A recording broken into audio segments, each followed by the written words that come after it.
Bonjour tout le monde, comment c'est? Donc voilà, aujourd'hui, empêche-moi de revenir un petit peu sur le clash entre dans le coin rouge Daniel Cohn-Bendit et dans le coin bleu Gilbert Collard. Non mais je suis obligé parce que moi déjà premièrement, j'ai vu des choses qui m'ont un petit peu énervé, alors que pourtant moi je prends une partie ni pour l'un ni pour l'autre. Après c'est vrai que j'ai un peu plus de mal avec Daniel Cohn-Bendit parce que c'est quand même un mec qui a des antécédents, qui a eu des propos pédophile, alors même s'il n'a jamais été accusé, mais en même temps, s'il a fait ses actes sur des enfants de 2-3 ans, je pense pas qu'il s'en rappelle, tu vois, mais quand tu vois qu'il écrit un livre en 1975 qui s'appelle Le Grand Bazar, et qui dit que souvent les enfants venaient lui ouvrir la baguette et le chatouiller un peu, c'est bizarre, tu vois, ou quand tu vois encore mieux des passages télé sur apostrophe qu'il avait fait dans les années 80 où il avait dit ça.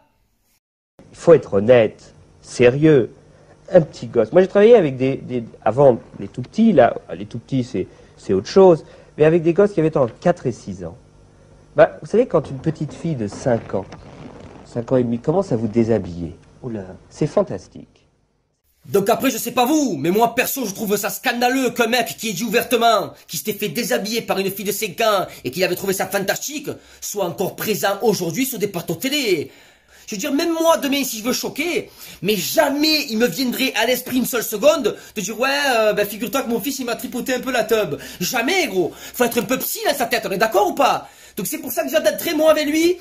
J'ai du mal. Donc après, de quoi il est parti le clash? Le clash, il est parti qu'en fait, il y a Collard qui était un peu colère. Hein, oui, il était colère, Collard. On va l'appeler Gilbert Colère. En plus, ça rime. Il a commencé à s'énerver parce qu'il a dit que ils ont présenté Daniel Cohn-Bendit comme un simple témoin, alors que rien à voir.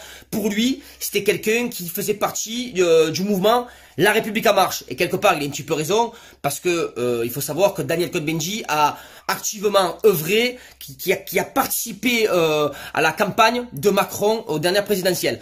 Donc c'est pour ça, je peux comprendre sa colère. Donc après il a commencé à dire ouais, et vous êtes des faux culs, et tu es de trop.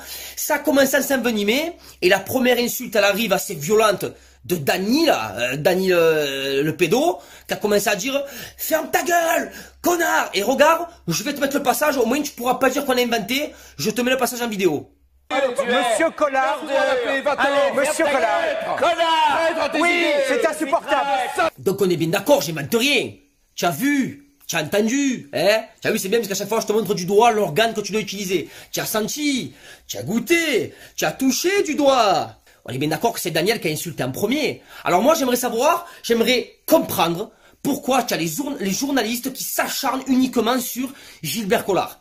Tu l'as vu ce passage assez énervant, où tu as le journaliste qui répète à peu près 40 fois Monsieur Collard, espèce de connard, Gilbert Connard, Collard le connard. Tu l'as vu ce passage? Pourquoi il finit par dire « Vous n'êtes pas autorisé à insulter quiconque sur ce plateau » Pourquoi il s'adresse uniquement à lui quand il dit ça? Et pourquoi tu as pris l'autre journaliste qui enchérit en disant « C'est votre manière de faire de la politique » hein? Hashtag Ségolène Royal. Pourquoi en fait?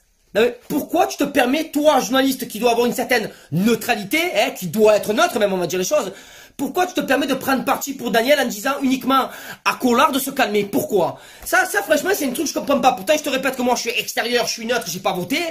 Mais là j'ai pas compris gros. Et là franchement c'est flagrant. Regarde, je te mets la vidéo, c'est flagrant. C'est de la manipulation médiatique en fait. Non mais c'est vraiment ça. Ils veulent essayer de te faire prendre cette... Ils veulent essayer de te faire... Eh ben niquer ta mère. Regarde la vidéo, voilà, regarde la vidéo, tu vas comprendre. C'est insupportable. Monsieur Collard, Monsieur Collard, vous n'êtes pas autorisé à insulter. Monsieur Collard, vous n'êtes pas autorisé à insulter quiconque sur ce plateau. Ce vendu à Macron. Monsieur Collard, Il m'a insulté. Quand vous reprendrez l'écoute, vous verrez que ce Monsieur Collard, s'il vous plaît, Gilbert Collard, c'est votre façon de faire la politique. On est d'accord, ça crève les yeux. Tu as les journalistes qui veulent faire passer Collard pour le méchant. Et je te le dis franchement, ça me gonfle. Pas parce que c'est Collard, hein, mais parce que en tant que journaliste, tu n'as pas à faire ça, point barre. Sinon, ça s'appelle de la propagande. Un peu comme quand tous les jours, j'allume ma box et que systématiquement, ça me met sur la chaîne BFM TV, gros, c'est pareil. Propagande. La chaîne d'infos plus que douteuse où les journalistes qui y travaillent font la bise à Macron. Eh oui, mais à un moment donné, faut arrêter. Allez, je te fais une bise, bonne journée, ciao ciao.